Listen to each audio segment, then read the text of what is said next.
The Benjamin Dixon Show is only possible with listener support.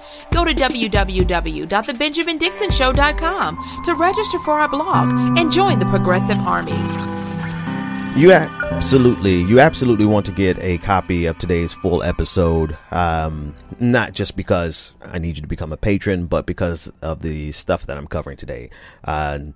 I'm excited about it, and I haven't even recorded it yet.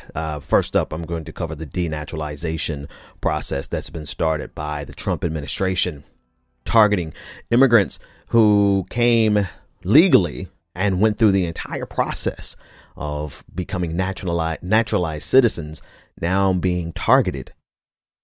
This administration, the evil of this administration knows no end, knows no bounds. The story I'm most excited about covering is something that maybe I've mentioned the phrase. I never really talked about it because of class considerations, but affirmative action and the Trump administration's move on affirmative action. There are problems with affirmative action, but they are not the problems that are being addressed by the Trump administration. And I want to drill down on not only their recension of the Obama era rules, their guidance policies that gave universities basically a path to legally instituting diversity without violating the law.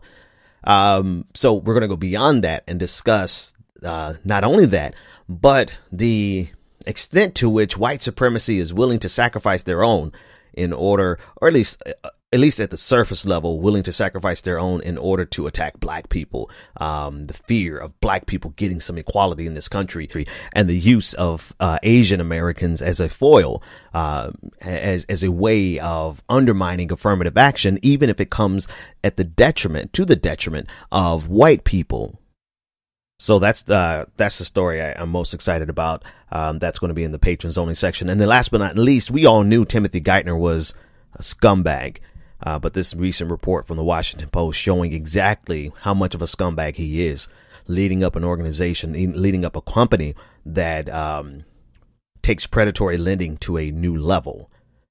So we're going to cover that story and how it's eviscerating poor people across the country. All right, so let's get started. So this first story, well, let me give you the facts first, because when I think about the story and I think about the implications, and more importantly, not more importantly, but just as significant, the message that it's sending. And then I think about who's behind this. Stephen Miller, the white supremacist, the deputy white supremacist in chief. It becomes infuriating. So here are the facts. The Trump administration is starting a process of denaturalizing people who went through the naturalization process legally. Now, just as a side commentary, there was a tweet. I don't know the woman's name. Her handle is @GoldenGateBlonde, and she said it like this. You're like, for all of the immigrants who smugly said that, the illegals should have done it the right way. Well, now here's your time. You're up. You're on deck. You're on deck for the attack of white supremacy that is coming from the Trump administration. It's the classic case of first they came for the socialists, and I chose not to speak out because I wasn't a socialist, right? So on and so forth. It's this classic case where ultimately then they come for you because you said nothing and you didn't join with the other people. Anyway, you get the picture. The point is that this administration is not looking to enforce laws. They're looking to create laws and enforce laws that protect white supremacy. And now they're going back and they're starting to open up files of about 2,500 people who came here legally, went through years and years and years of processes to become legal citizens, to become naturalized citizens in the United States. Approximately 2,500 people. That, according to the director of the U.S. Citizenship and Immigration Services, L. Francis Cisna. And so they are hiring, the CIS is hiring an entire team of attorneys to go back through thousands of naturalization processes and paperwork to quote unquote sniff out fraud. Right? That's the basis. That's the public justification. Now, before we go into the specific ways and examples given by several different media outlets explaining the possibilities, because of the broad nature of that phrase, to sniff out fraud and to denaturalize anyone who made a fraudulent statement, that's so broad and so wide. Before we get into that, understand the purpose of this.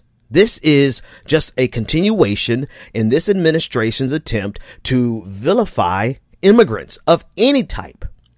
And before I go deeper into that, do realize there is a shade to this process. Because even now, there are examples of the type of immigration that the administration vilifies. It's happening during this. It's happening during their attack on quote unquote illegal immigration, during their attack on quote unquote anchor babies. You have the exact example of those things happening from people who are melanin deficient, from people, basically white people, Europeans, Russians. You have so many examples of the Trump administration. There are a growing number of Russians who are coming to the United States to give birth in Trump Towers. This according to multiple sources. So the very thing that they are maligning, the very thing that they are using to vilify immigrants of color is happening as we speak. Now, the broader conversation is that the Trump administration is purely doing this to keep as an extension of the fear of white people, the fear of white genocide, the fear of becoming a racial minority in the United States. They fear the browning of America. So this is an extension of it. This is merely an attempt to solidify the whiteness of America. There's no question about this. This is literally in their dogma. This is in their statements. They don't even bother hiding this anymore. So the statement that I just made is not even controversial. It is a part of what they say publicly now. And they are using technicalities in the law, particularly in this case, as a means of undermining immigrants. And they know. No, rather, you know. Because of the examples of the illegal immigration that's happening now, because of the examples of the quote unquote anchor babies that's happening now, you know that this is targeting immigrants of color overwhelmingly.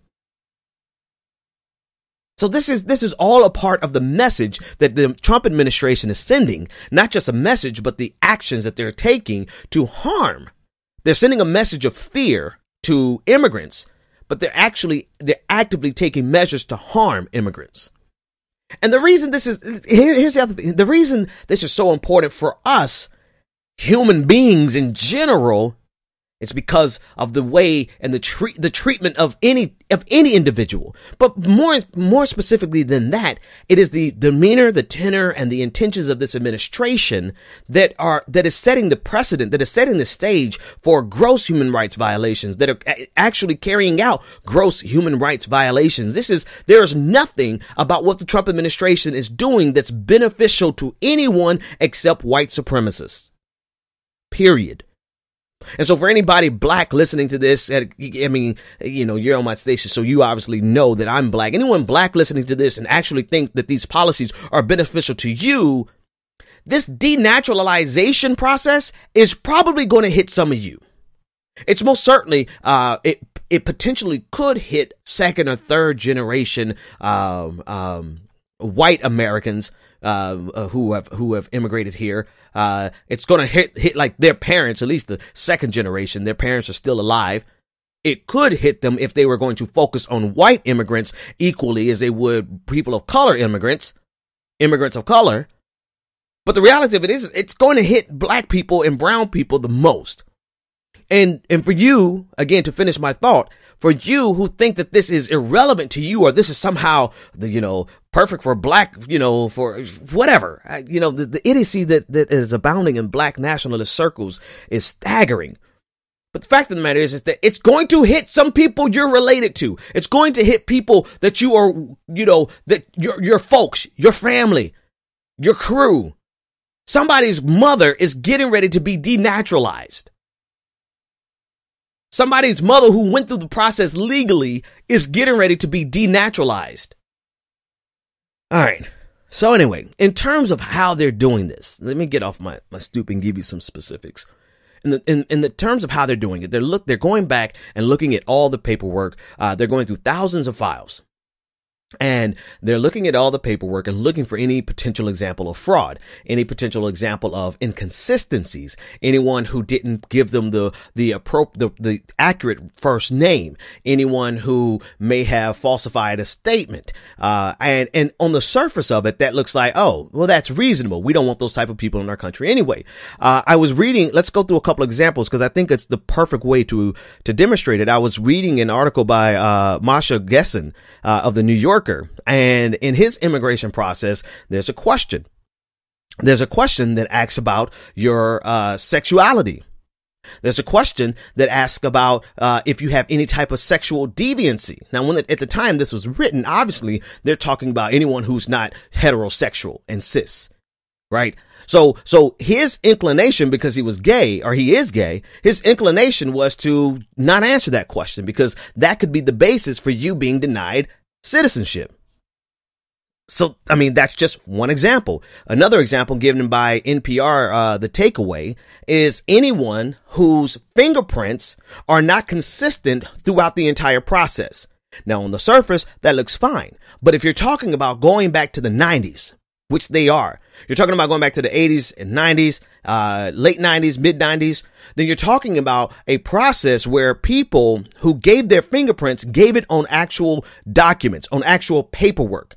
And in the procedure of transferring those paper documents to digital files, there have been cases of thousands of files that were not properly digitized. And so if there's an example of someone whose fingerprints either were not present in their file because of the lack of digitization, then that becomes a basis for what they would consider to be fraud. And you ask yourself, well, Ben, that sounds like a one-off. But no, think about it. Every single person who gave up their fingerprints in the 90s did so on hard paper. And if the teams that put that information into computers did not digitize it at all or did not digitize it properly, then you have potentially thousands upon thousands, if not hundreds of thousands of cases going back to the 90s. Right? So what seems as something ridiculous, or rather what seems as something that could be a one-off, potentially affects everyone who went through the process. That's just another example. I like the way Slate.com summarized it in their version of this story. They said this, quote, while there is certainly a legitimate government interest in not allowing people into the country under assumed identities, previously this effort targeted literal Nazis and suspected war criminals trying to escape prosecution under assumed identities. The potential for this effort to be used as a means of intimidation and to find small discrepancies or errors in an individual's naturalization paperwork is problematic. And that's the point. That's the entire point of this, to instill fear into immigrants. And not only fear into new immigrants, but fear into immigrants who have been here for years. And this is where we are. So since 1990, there have been 300 cases of denaturalization. A small team of lawyers who go through on a regular basis. This is not something that the government has been, quote unquote, negligent in, right? But now the case is being made for the Trump administration, or they're selling this as the Trump administration solving a long-standing problem.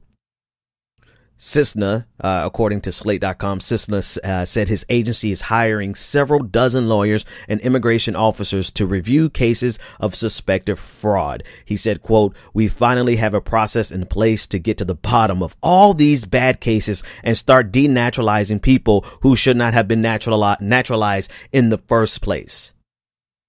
Here again, another aspect of this story. You have a problem that does not exist, or rather a problem that is being addressed already, being sold as something even bigger than what it actually is. The government is hiring more lawyers and officers to address this newfound problem that they're manufacturing in order to malign and attack immigrants who have already been here for years, who came here legally. All of this is based on this fear of becoming a white minority in a country that they feel is theirs.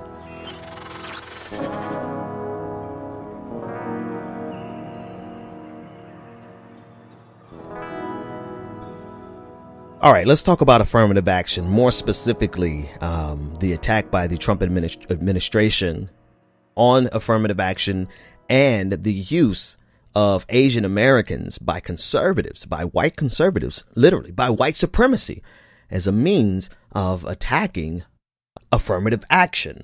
And then underneath that is the reason why they are attacking affirmative action.